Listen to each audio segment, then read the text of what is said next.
I studied last year for that, like to be a meditation teacher, and I sent out emails to every place considerably here in St. Louis I could think of. Not one person ever called me back. Not one. And that made me feel a certain way, not going to lie. But 2 days ago, I had one person that responded to that. And I'm like, it's been a year since I sent that email. And the next minute I started bawling because I am so grateful she did not respond. I am so grateful she did not respond until now, like because I would have went down and never happened. I would never met all these, just my life unfolded because the thing I thought I wanted to happen didn't. And I know you got a story like that too. Like it's just so powerful to realize that no matter what you think is happening, it's happening for your benefit. You just got to hang tight and keep walking. Hello and welcome to another conversation inside 33 Conversations podcast. I'm your host, Michael Abney. And today I'm talking with Scott Kelsey, the founder of Sharepie. It's a platform built around something people are craving in the world right now, to be seen, to be heard, and to be understood. Why we get into the whys behind your reason that you started Sharepie, the ups and downs, and the actual building of the mission-driven company that you share with me in our pre-call, which is amazing.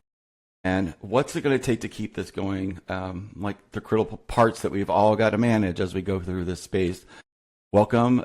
I appreciate you being here today, Scott, and sharing your story with us. And welcome to the show.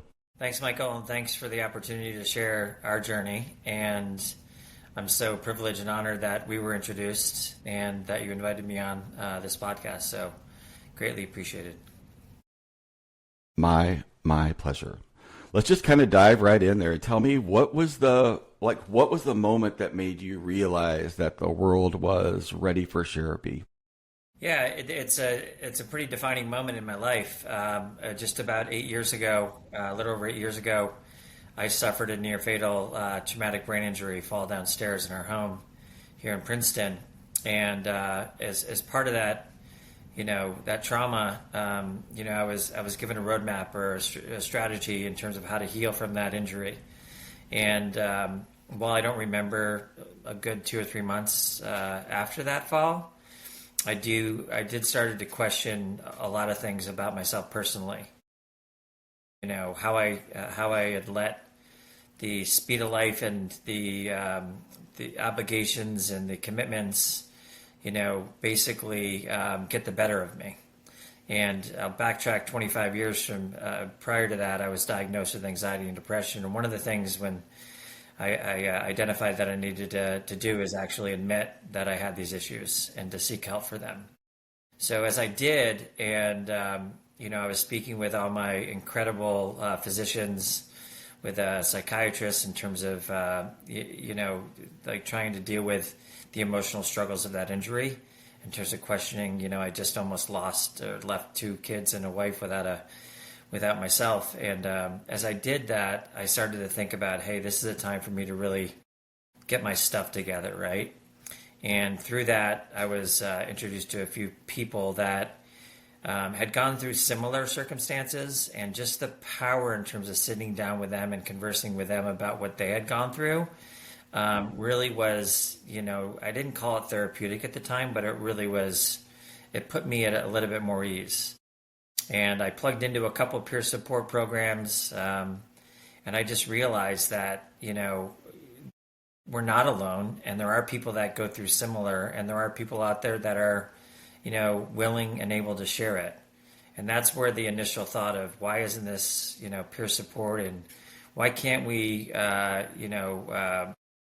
positively use technology to create a space where people can turn to when they need support, when they're going through rough times, when they're questioning themselves. And that was the initial thought of, hey, I really want to make this more available. So I'm always fascinated by the problem, solution, connection. And so the problems that you suffered, like the brain injury, actually caused you to have a moment where you had to stop and rethink everything, right?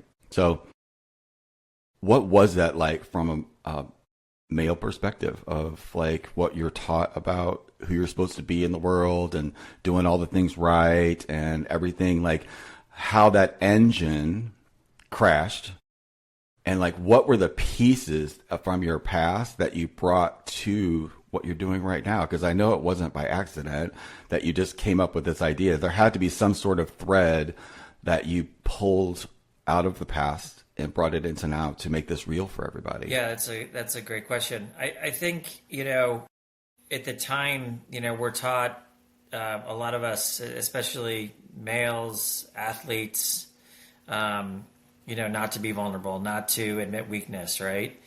I was scared. Yeah. I don't know if I told people that, but I was scared, right? I had just almost, so I suffered a very bad injury, and I had a lot of things going on that I didn't know what, the next chapter of my life looked like, right? But as I thought about it, and I started engaging with others, clinically, physicians, in terms of this roadmap that I needed to just get better, and I had the time to do so, fortunately.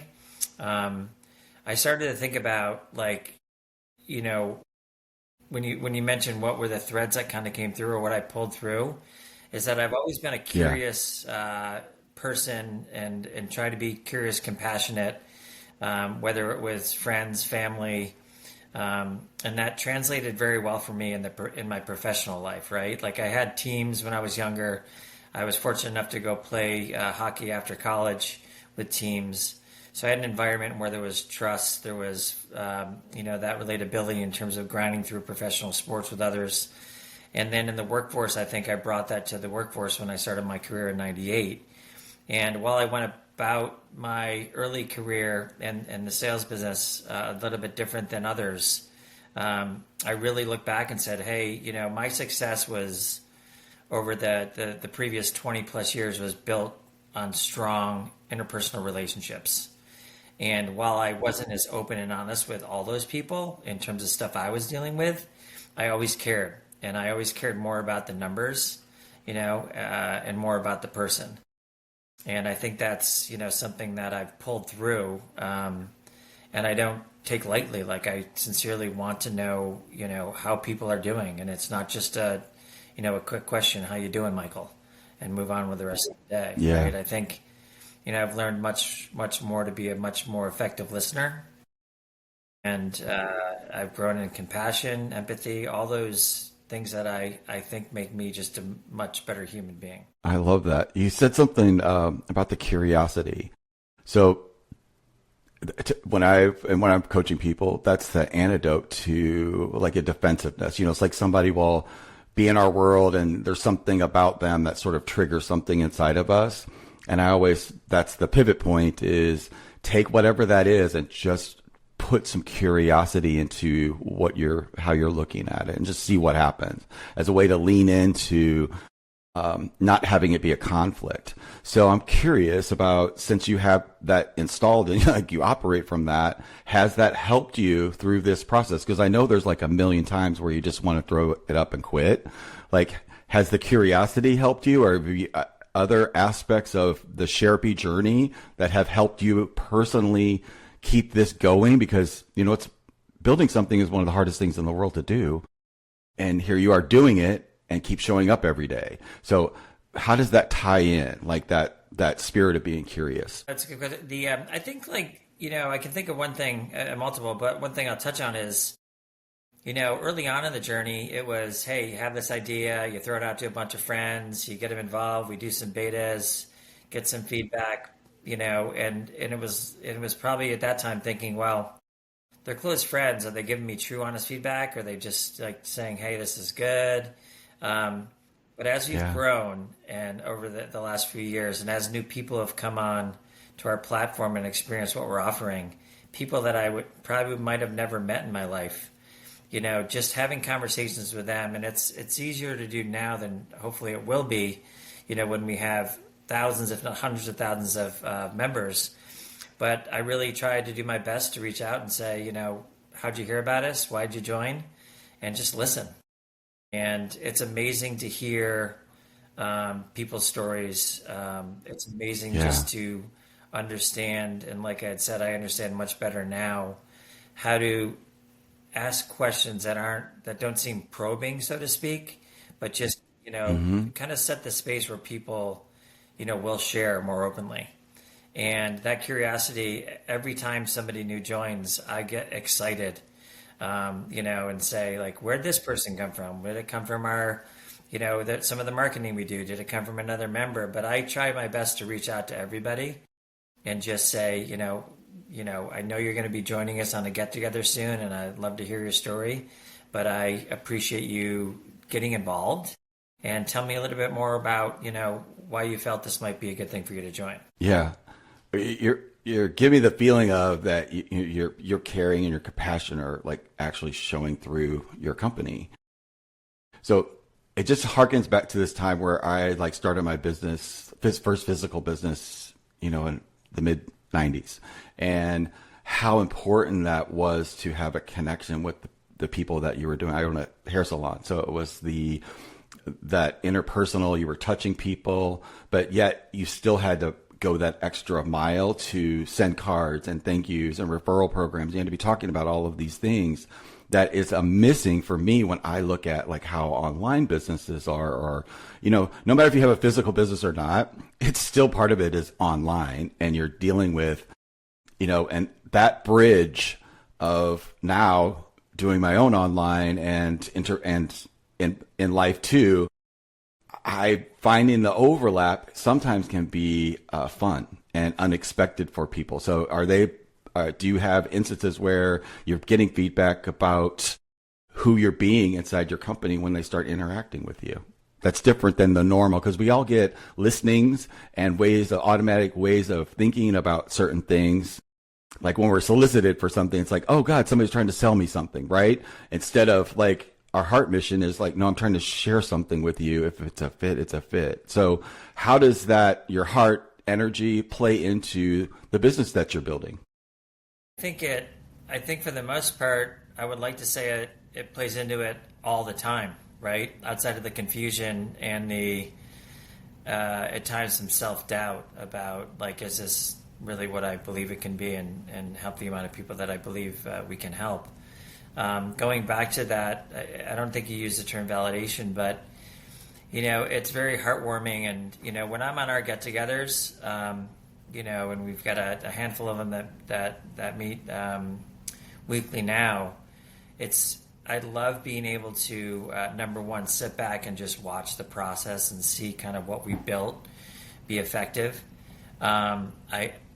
Sometimes I try to do my best to try to take my founder, owner, CEO hat off, right?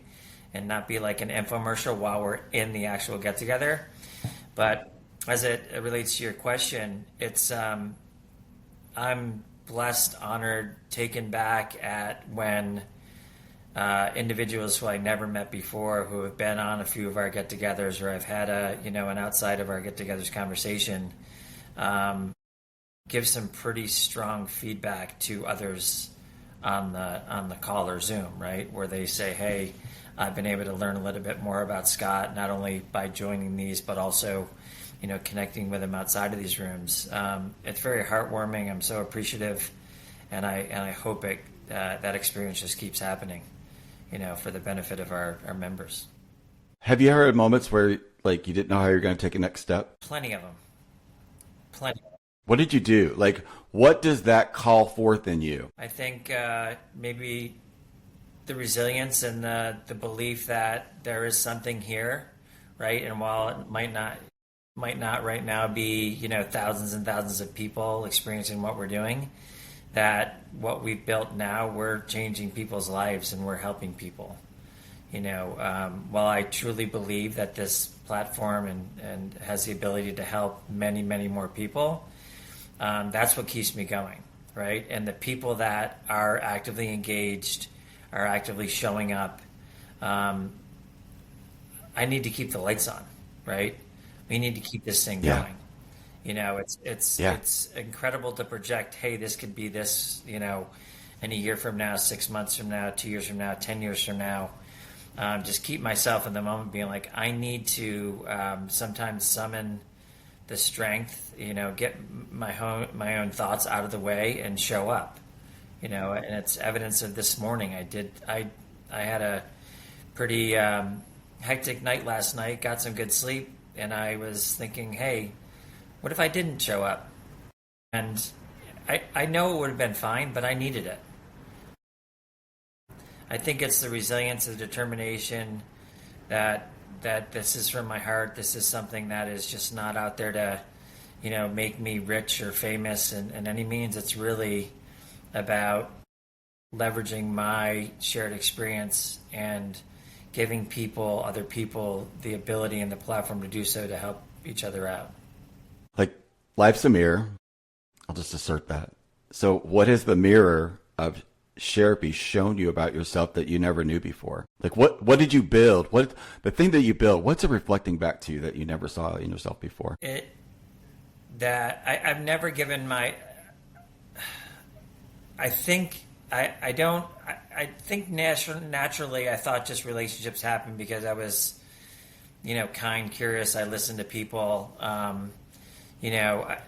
I think it's gotten better, like I had said over the years. I don't give myself enough credit, but at times I catch myself, whether it's in the mirror, just thinking like, wow, that person, I met them for 10 minutes and they felt so comfortable to share. And people have told me this. I've never shared this with anybody in my life. When people that I met 15 minutes before that, and they're asking permission to share it. Sometimes I get taken back, like, wow, like, do I have a little, pastoral, collar on? Like, how do these people that otherwise were strangers, feel comfort? So I'm never going to take that for granted. I'll always work on it. But I think at times I feel like it's not, maybe it's more innate in terms of being caring, being honest, being vulnerable now. That just lends itself to what we're doing, right? Creating that space and having the ability for people to feel comfortable to share. That's the mirror. Like, also how the mirror works is that whoever was sharing that with was mirroring you. That was coming back for you. It's like everything is a loop. So I just find that so fascinating about hearing that from somebody else that's using what you built has to feel incredible.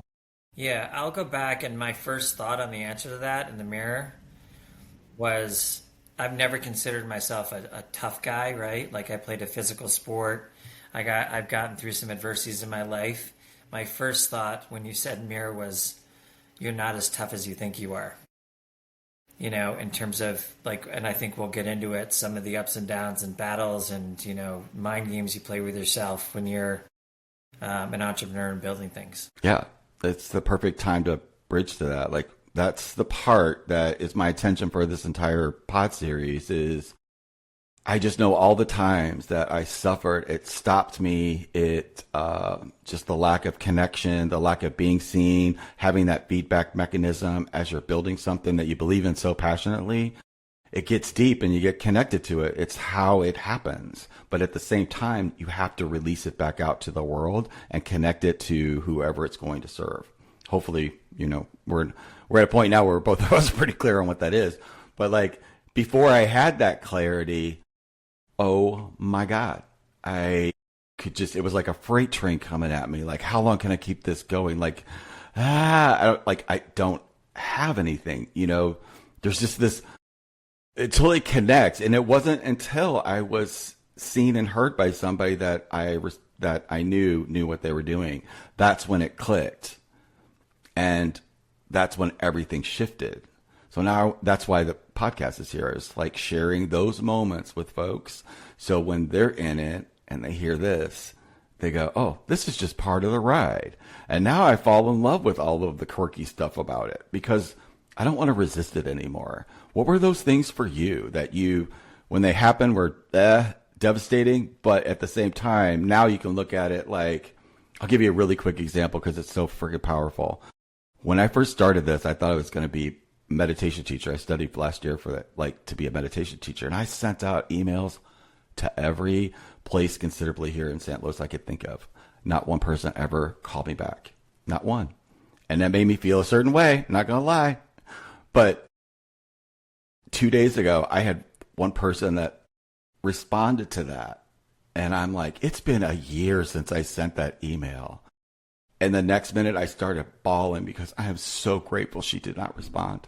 I am so grateful she did not respond until now, like because I would have went down and never happened. I would have never met all these, just my life unfolded because the thing I thought I wanted to happen didn't.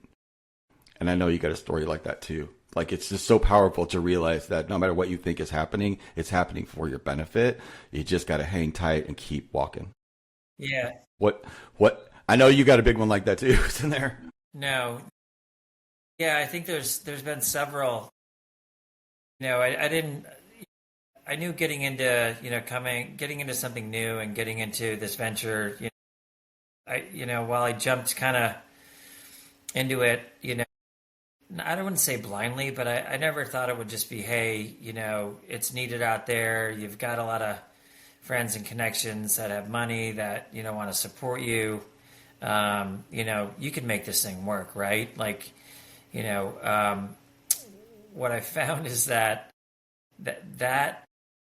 journey has been incredibly, and I speak with other founders on this and people like yourself and you mentioned the sending out X amount of emails and not getting a response. I can relate to that a lot, right?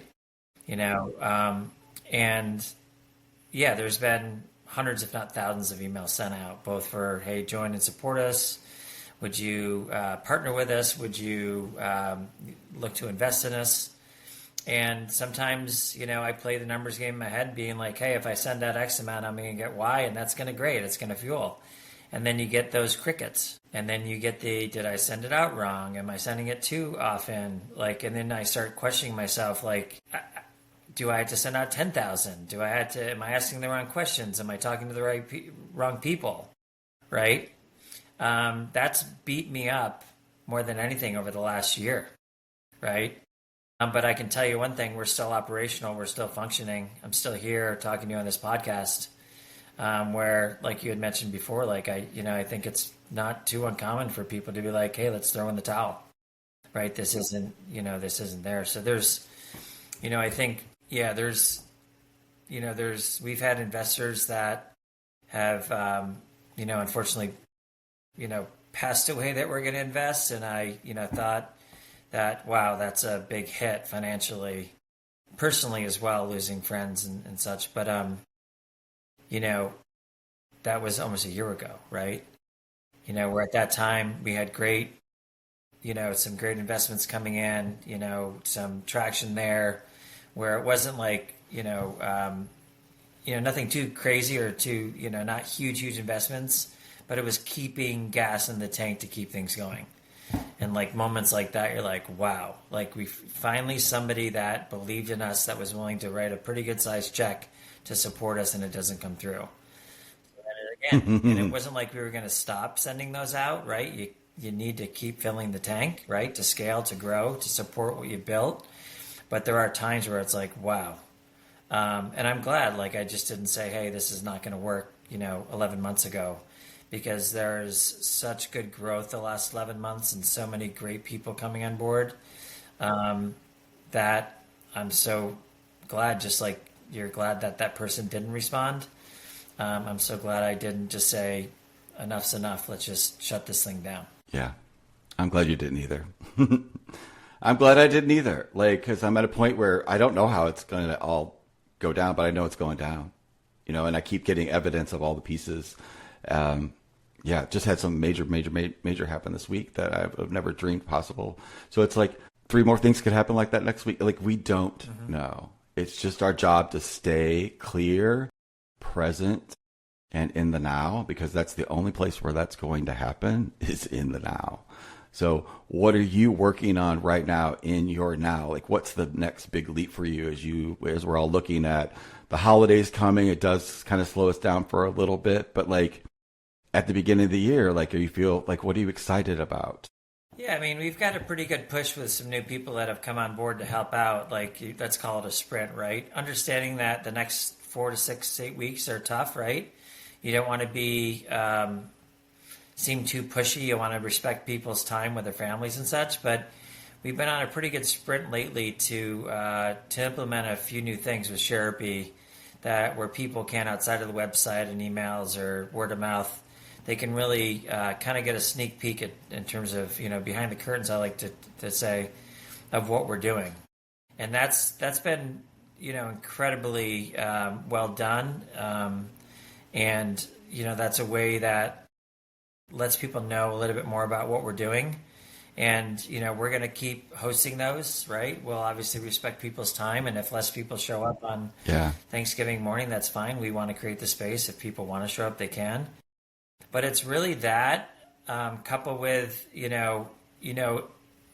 increasing engagement of our members already. And we're working on some things there.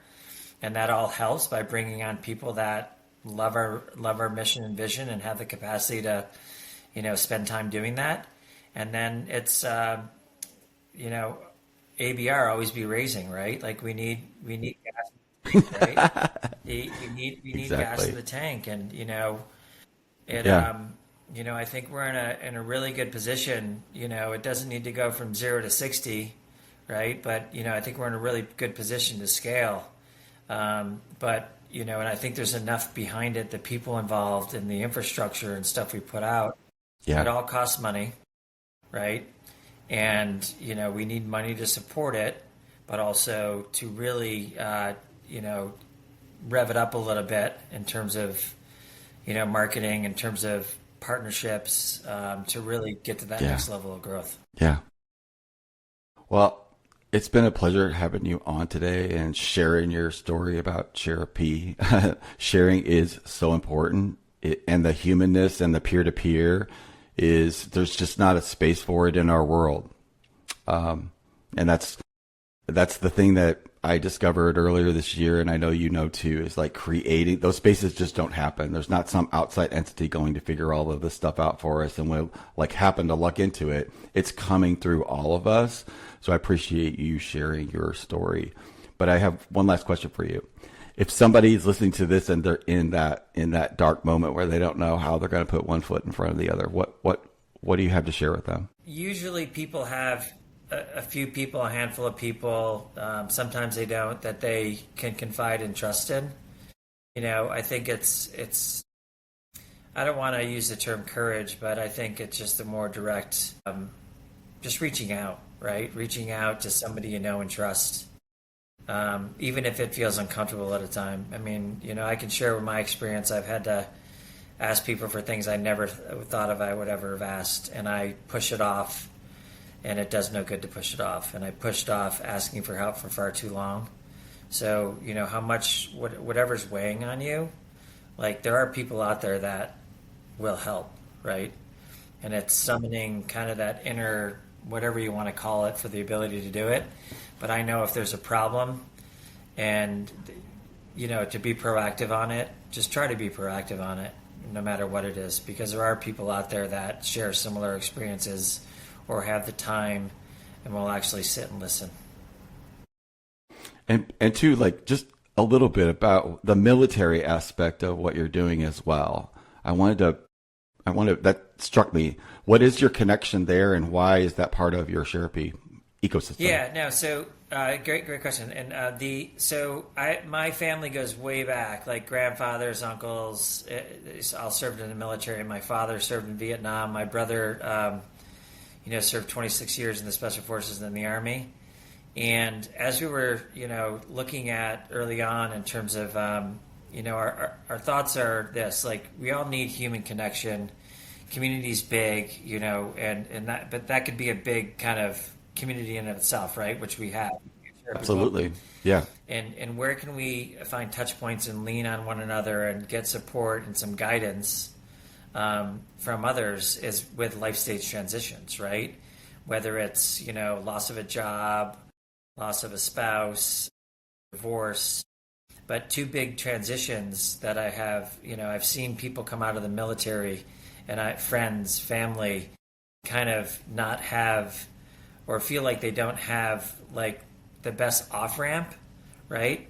And where can we support there? And then with my own journey in athletics, I know I've had friends who have gotten in some really tough spots because they didn't transition well. So early on, it was through my experience in sports itself for the athletes in terms of our athlete community, and then knowing some struggles that people have gone through, and then seeing what was out there for the military and where I felt we could be an additional resource to what was already out there to help people not only through the transition, but make them part of a community where they felt like they're being seen, heard, and understood. So, yeah, that's universal. That's so universal and so needed. And thanks for stepping up to the plate and creating that space, because it is a huge transition.